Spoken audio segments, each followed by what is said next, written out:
How you doing, Miss Ashley? Coming at you with another blog.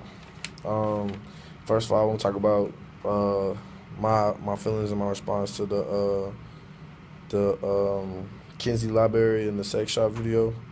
With the Kinsey Library, it had its ups and its downs for me. I pulled a lot of good information out of the Kinsey Library. With some of the images, kind of got a little message for them. Kind of went to a deep thought about some of the stuff. But then again, there's a lot of things I didn't want to see or I disagree with. Totally did not want to see. But I mean, it was still cool. I still got something out of it that was positive. With the sex video shop, that was probably the most funnest thing, really, to speak to her. First of all, really just asking questions about her shop, how she started. Talk more about the items in her store. Like that was very interesting.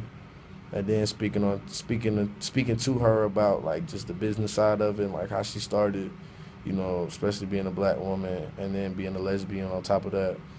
So I pulled something out of that. That was probably the most fun right there. To pop off the question, how would you consider black pleasure as a political and a pleasure act? Um, with this question, I kind of took it back into the Kinsey and tied a lot into the Kinsey into this. Some of my thoughts that I wrote down, I put my thoughts about the black pleasure is that it's a powerful movement. It changed a lot during the year. It evolved for the good and for the bad. I put in my eyes, I see how black pleasure has evolved over the years from actually looking at the images from the Kinsey Library. I wrote that down because stuff from the Kinsey Library, like some of the images and stuff, was powerful and it spoke like it really like a lot of photographers captured how black culture and the black pleasure was back then and how important it was. Like throughout the images, you could see like between just nude photos, just standing there, photos, nudes of women's. Um, the relationship type of photos. Then you also seen it how it was tied to like and that those one group of images when it's like the white man and the black lady having sex and like that you could tell that was like for like a scene, but it was a pleasurable scene tied on to like the movies. Um, I know they really don't call them pornos, but I call them pornos, like the old pornos. And then just kind of seeing how like that all has evolved and has all changed because nowadays like images like that is conceived as porn and that's different, from how they saw it back then. Like I feel like they saw it more back then of an art, like to capture an image, to speak a message, more than of a porn type of mindset. Um,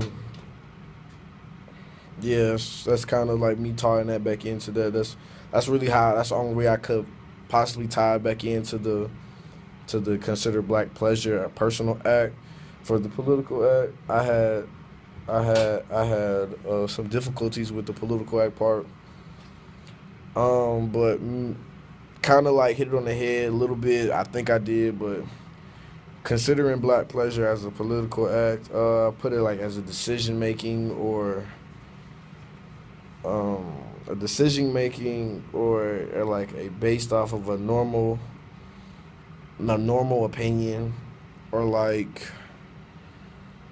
try to tie it into the political system like kind of like changing the way like changing it like I was kind of thinking of it as like more blacks coming into power like taking higher roles kind of being the face of a lot of different things like still using imagery, but like our face, like black is emerging, so we're becoming powerful. So I mean that's kind of the best. I was really trying to hit it in on the head for you, but there's all is. That's on my blog.